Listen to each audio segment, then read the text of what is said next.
začínám vidět fleky. A co si mě zadek? Máš na ně pitných sledek. No, to hodnotí už mi poškodilo i mozek. Nic se určitě najdeme lék. Má odpověď na vše, co se týká ostrova.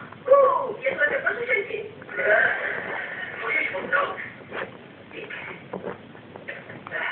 Jo, tady to je komárna kavaka.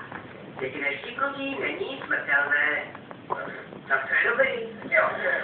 Působí však postupně 6 různých symptomů.